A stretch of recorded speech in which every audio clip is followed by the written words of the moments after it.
Thank you so much. So how many of you guys were in the room with me yesterday? Was anybody in this track gaming? All right, okay, well, welcome back. So yesterday I introduced people. Today I'm going to introduce concepts. I'm going to talk to you a little bit about point of view in virtual reality. One more set of questions for you guys. How many of you have a virtual reality project that you've created? Okay. And how many have projects that you'd like to create? Oh, even more awesome. So I imagine at some point, once you've created them, you'd like to tell people about them, right? Either to have them help you develop it, or for them to buy it or play it. That's how I feel. I'm a content creator. I created the world's first immersive sitcom, which I'm really proud is one of 6 finalists for tonight's Augie Award. And I want to tell people about it. And I was at the pool yesterday at the cocktail hour explaining the show to someone, and he had a lot of questions for me, right? Like, can the person interact? Can they walk around the world? Can they change the story? Can they do this? Can they do? And it's a fun conversation to have, but it's not necessarily efficient. And I sort of said to him, what if in 5 words I could answer all of your questions? That would otherwise be a 10-minute conversation. And that's valuable. So that's what I'm going to talk about today. Oh, can I get to the slides? There we are. I want to help you get to your VR thing faster, right? I was teaching some students, and I wanted to talk to them about existing VR projects and what the experience is like in those, and what the options were for them creating their own projects. And I realized it would be helpful to have a menu of options. So if you look up here, you see that black text, right? I could either say all of that, or I could say mint white chocolate, right? That's a little bit faster. So my goal here is to help you figure out how to talk about your XR project so you can get to doing the work faster. So how do we talk about it? Well, when I was getting my master's at USC Film School, people would talk about the 2-shot, the dolly shot, the over-the-shoulder. I thought they were talking about basketball. I just figured I was in the wrong class. But I eventually realized that those were film terms, and once I figured out what they meant, I was able to use them to critique existing work and then work with my classmates to plan our films. It was immensely helpful to have a shared vocabulary. So where do we find a shared vocabulary for virtual reality? Your 4th grade English teacher had vocabulary for talking about point of view, right? But not everything from the past carries over to the present. She also had a pencil sharpener that would wreak havoc on your Apple Pen. We're living in a new world, and the simple designations of first, second, and third person that we use to categorize books, movies, and video games don't cover all the options and combinations available to us in XR. So when I realized this, I did what so many of us in this room do out of necessity when we get stuck in this new medium, right? We create the solution. So today I'm going to talk to you about the existing terms for point of view in virtual reality. I'm sorry. Could we shut the door in the back? Would that be possible? Today I'm going to talk to you about the existing terms for point of view, how they do and don't apply to virtual reality, and then to help us communicate more clearly about the options available to us in virtual reality, I'm going to introduce a taxonomy for virtual reality that is a marriage of old and new. So this taxonomy has 4 tiers. The first is narrative. Think of it like chocolate. It's got flavor, but it's not too complicated. Next, we've got visual. It's pretty straightforward, vanilla. Then we've got effectual. This is our red velvet. You're like, beets in cake? But if you say it tastes good, I'll try it. And then we've got experiential, which is blueberry cheesecake. And you're like, cheesecake doesn't belong on wedding cake, but if it's blueberry, maybe you could be my something blue. So let's just dive right in. So most people, when they think about point of view, think of it as narrative point of view, right? First, second, or third person, the point of view from which the story is being told. I'm going to kind of run through this a little, fast, so we're not going to spend too much time on it. I'm going to try to sound as little like your 4th grade English teacher as possible. So first, we've got first-person narrative. A great example of that is in Ernest Cline's Ready Player One. If you watched the movie and didn't read the book, that's not going to count as you doing your homework. But if you either read the book or saw the movie, you're probably familiar with the fact that Wade Watts is telling his own story. He's using words like I, me, or my, and he's telling it in the first person, right? Second person narrative is used in choose your own adventure books. You, your. The narrator is telling your story. And then we've got third-person narrative, which can either be limited in scope or omniscient, meaning that the narrator can know one character's thoughts and experiences, all the characters' thoughts and experiences, or somewhere in between. The key is that with third person, the narrator is neither telling his story nor yours, but another third person's, or in the case of Harry, third wizard's. So that covers narrative. But now in film, we also have visual point of view, right? So what's that about? Well, most movies from Casablanca to Wonder Woman are filmed in the third-person objective visual point of view. This means that the moviegoer is not a character in the film. So even though the guy sitting behind you at Endgame is dressed as Captain America and saying all of his lines, he's still not in the movie, if only he knew that. So then we've got first-person visual point of view, which I'm not sure if you're familiar with that. It's never used in video games. That was me checking to see if you're awake. It's like always used in video games. We've all heard a first-person shooter, right? So that's first-person visual point of view. The viewer is a protagonist in the game or the show. You're making things happen. It is rare in film, though. My favorite example of first-person point of view in film is when you're at your friend's wedding reception and the videographer comes up to you and says, "Say something to the happy couple," right? Then when the bride and groom watch it at home later, they feel like they're reliving their wedding day. As a side note, that was kind of the closest thing we had to first-person visual plus first-person narrative before virtual reality. But we're just going to finish up here with visual point of view. First, we've got a sticky clicker is what we've got second-person visual point of view. So if third person means that the viewer isn't in the show, and first person means the viewer is the protagonist in the show, what is second-person visual point of view? Well, it kind of feels like your fourth grade English teacher is trying to teach math, is what it feels like. But think about it. You've got one foot in the world, one foot without. You're straddling those two worlds. The way I like to think of second-person visual point of view is that it's meta, right? You're very aware that there's a medium.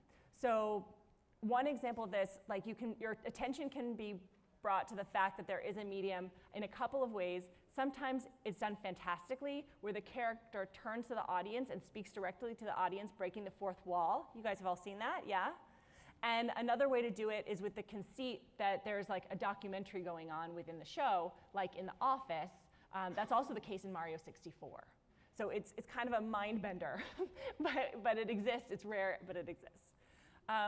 So how does all of this work in VR? Does it work in VR? Well, in VR, the viewer becomes the camera or the player. So it's kind of easy to think that, well, that means that VR is always first person, right? Well, it sort of does. The person who's in VR always has a first person experience of the 360 scene or the VR scene, but that still leaves a lot up in the air, right? Whose story is it? What's the narrative point of view? So I'm going to use some examples. Narrative can be done in a couple of different ways, but by looking at some virtual reality examples that have voiceover narration, it helps us to see the difference between visual and narrative point of view and understand the importance of being able to distinguish between them. The first example I'm going to look at is notes on blindness. Some of you might be familiar with this. In this experience, we're hearing the first-person narration of John Hull. He's an author who's going blind. At the same time, we're seeing in front of us the filmmaker's best approximation of what John Hull would have been seeing. So during this VR experience, we notice that the visuals match what we're hearing. So we're going to call this matching experience an embodied first-person narrative, right? We can conclude that we are meant to be John Hull. The next example I'm going to look at is 52 Places to Go, Iceland. So in this one, we hear the first-person narration of Jada, but at the same time, we're seeing Jada. So we know we're not her. We're not seeing her visual point of view. We're seeing her. Well, this brings up an interesting point, right? It's definitely first-person narration, and it's also first-person visual, but it's different than what we just saw with notes on blindness. So we're going to call this one disembodied first-person narrative. Now, I was telling a friend about this the other day, and she's like, well, when would you use that? And so I just want to make mention of the fact that when you're trying to decide which of these tools in your toolbox to use for experiences, think about the way that you want the audience to feel. So disembodied first-person narrative actually disconnects the viewer from the scene, right? When those two things don't match, it shuts down your emotional response and ignites your intellectual response. So if you want the viewer to sort of objectively think about where they are and why they're there, that can be a good tool. If you really want them immersed in the experience, believing they're living it, having a deep empathetic connection, then you might want to use the embodied. Okay, so now we've covered narrative and visual's relationship to narrative, right? And so what else is there? Well, what impact do you have on the scene, right? That's something in VR. What impact do you have on the scene? And we're going to use effectual point of view to talk about that. The first effectual point of view is non-entity, right? The viewer is an invisible observer in the scene. So you're there, right, because you're witnessing it, but no one sees you or interacts with you. It's kind of like you're invisible, you're not even there. A great example of this is Traveling While Black. That's actually one of the Augie Award finalists this evening, along with my show, The Business, but I'm really proud to be in their company. So you can see in this shot that the camera is placed in the booth with these three girls. But interestingly, the girls never look at you, talk to you, or acknowledge your presence. It's like you're not even there. So then the next one is entity. The viewer is acknowledged and interacted with, but has no agency, right? The characters in the show, if it's a show, are aware of your presence. Like you affect the scene in that way, but you don't have agency, you don't change the story. A great example of this is Felix and Paul's Mayubi, where you're a robot. So you can kind of tell from the picture that this little boy knows you're there. He's interacting and engaging with you. And he can even ask you to say his name, and you do, but you, the viewer, aren't deciding when or what to say it. That's pre-programmed, right? So you don't have agency, but you have a place within this world. You're affecting the story in that sense, but you're not changing it. And then the next effectual point of view is participant, right? That's where the viewer feels like somebody and is somebody who can do things in the space. A really great example of it is everybody's favorite game, Beat Saber, right? We know that we have an impact in that experience. If you're using the saber, like the box goes away, your score goes up, you can win or lose. Other examples of this are any VR games that have tools or weapons that you can use to affect the story or the scene. Tilt Brush would be another example, right? It's not a story, it's not a win or lose game, but you're participating in it, you have agency, you're affecting the space around you and how it is going forward. You're sort of changing the scene. Okay, so now we've covered narrative, visual, and effectual. It seems like we've just about covered everything. But with effectual, we just talked about the impact that the viewer has on the scene or story. Now we're going to talk about the impact that the viewer has on how they experience the scene or story. That's experiential point of view. So the first kind of experiential point of view you can have is robot. This means that your experience is programmed, you can't control it. An example of this is any VR experience where you're moving, but you're not actually walking or in a vehicle, right? You don't have control over it, it's just happening to you.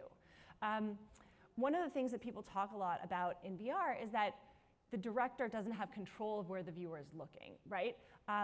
So the piece that's being referenced with the visual up on this slide is a piece of software that's being written by Stanford PhD student Sean Liu. I had the pleasure of visiting the Stanford's Brown Media Innovation Laboratory at the other week, and I got to talk with some of the students there who got their Magic grants. And Sean was telling me about this software that actually freezes the experience so it doesn't continue on until the viewer looks exactly where the director wants them to, and then it can continue forward, right? So that's kind of forced perspective. So anything with forced movement or forced perspective is sort of a robot experiential point of view. The next one is mortal. You can control your experience much as you would in real life. The example I'm going to give for this one is from my show, The Business. It's the first immersive sitcom. It's a workplace comedy.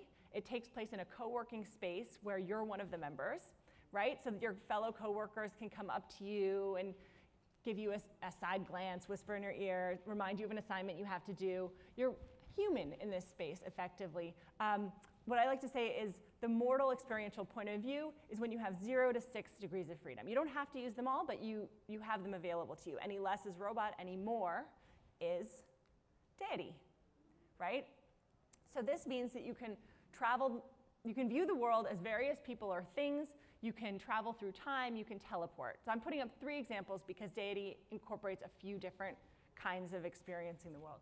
So one example is Rome Reborn, where you have the ability to toggle back and forth through time.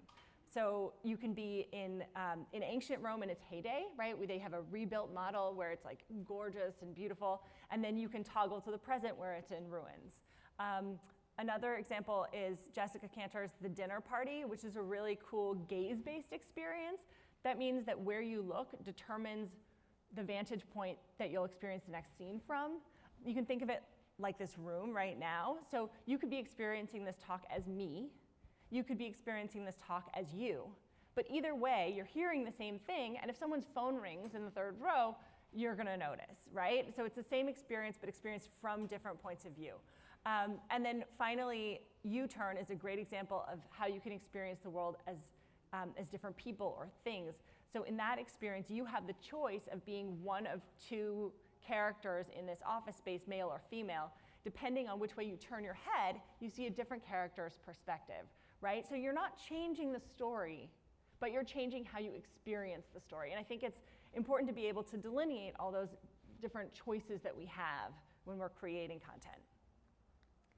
So that gives us all 4 tiers. Now what happens when we put them together? I'm going to give you a couple of examples. So first, we're taking another look at this U-turn experience that I just talked about.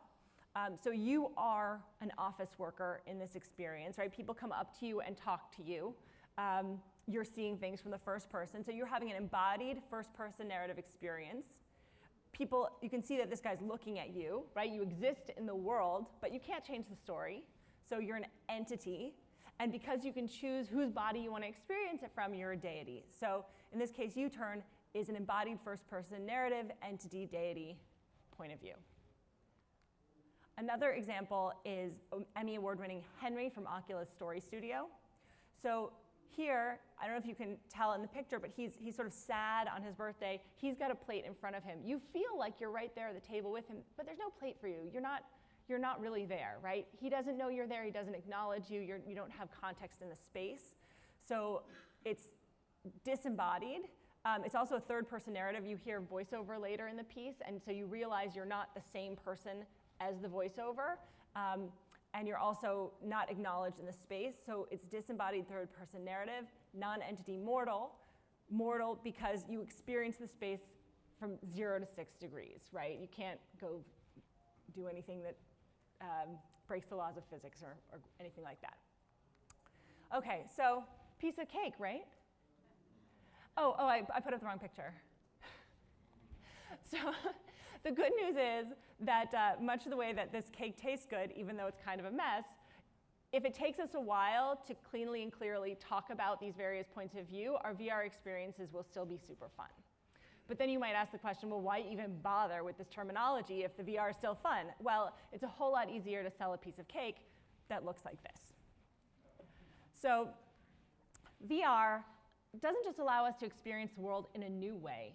It allows us to experience the world in many new ways, right? And if we want to be able to discuss, critique, promote, develop, and do all the other things with VR that we'd like to do successfully, we have to be able to talk about the points of view that it gives us clearly so that we all understand what we're talking about. So I'm hoping that this taxonomy will jumpstart the collective conversation about the vocabulary that we use to talk about point of view in VR. And I really welcome your input. So if we have time now, I'm going to take some comments or questions. But if you don't get to talk to me about it now and you'd like to, please find me after this walking around the hallways or at the event tonight. I will be experiencing AWE as an embodied first-person narrative participant mortal, which means I will be able to engage in conversation. So let's talk. Question? I have a question about the example you gave with your sitcom. Yeah. Where I have agency as the person participating. How can you possibly plan for that? I mean, I could say anything or do anything. How can you have the other characters Well, so that's an interesting question, and I'll use it to clarify a little bit. So actually, in that show, you don't have agency, right? You have an impact on the scene in the sense that because you're there and people acknowledge you, it would be different if you weren't there, right? The story would be different if you weren't there. The same way that if you weren't here right now, I wouldn't be talking to you. But in that case, it doesn't actually, you're not affecting the story. So it's, for that one, the business, it's, I think mortal is the experiential point of view because you're not affecting the way you experience the story. And it's, what's the other one is, this is tricky, guys. Entity. It's entity because the other people acknowledge you, but it's not participant. So participant would be the one that you affect the story or the scene. So the business is not participant like Beat Saber. It's entity, where you have an impact in the sense that you're there and people acknowledge your presence. It's not like you're invisible. So it seems to me that outside of a game setting, to be able to affect is virtually impossible because you couldn't, as a storyteller, plan for anything I might say and any reaction the characters should have. I mean, right now, that's generally pretty close to the case, but there's a lot of really interesting tech happen, and so I'm hesitant to say never, right? We just had Armando talking up here about what they're doing at Artie, which is AI. So they're actually trying to plan for those scenarios where the characters can respond to whatever you do or say in the moment. And so one of the goals of building this taxonomy and why it should really be a group effort from all of you guys who are helping move this tech forward is because we want to try to anticipate as much as possible the ways that we can tell stories and come up with a simple vocabulary that it will address most of the options. And one of the things that I don't think I said, but I'd like to say is that we're not necessarily talking with this vocabulary about how, we're talking about the what. So we're using words that can describe what you can do, but the how is going to be figured out by all these amazing tech folks that are here today. You know, I talked about Jess Cantor's gaze-based experience where you look determines how you experience it next, but there are already starting to be experiences that are affected by your heart rate or by your brain waves or by your body temperature. So it's really going to be interesting, all the different how, but we can still boil it down to the same what. Are there any other questions? In the back.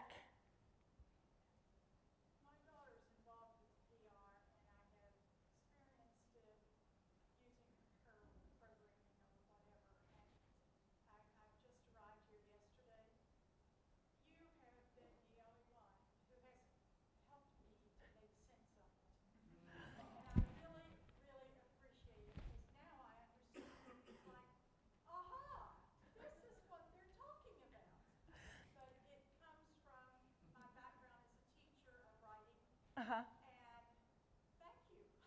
Oh, that's really the nicest compliment I could get.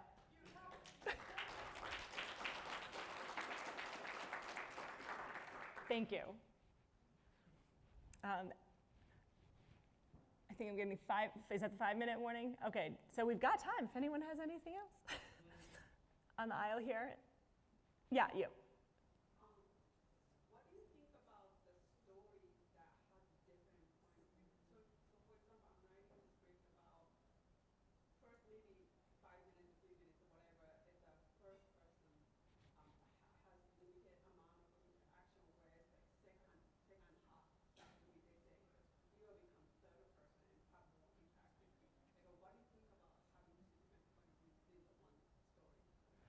I think it's all about execution. You know, I mean, what's really interesting is I think anything can work and anything can be terrible, you know?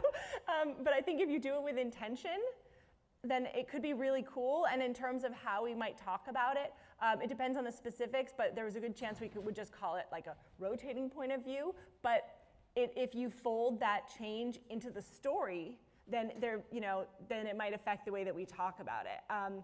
But go for it, and I'm really excited to see what you come up with, and then maybe we can talk about what vocabulary will suit it, you know. And sometimes we need to create the content to expand our minds about what's possible. There you go. So you presented a taxonomy to talk about the experiences. I was wondering, based on your experience and what you've seen, do you find that the taxonomy really works as kind of an after the fact, like designing the experience and figuring out what you need to do, or is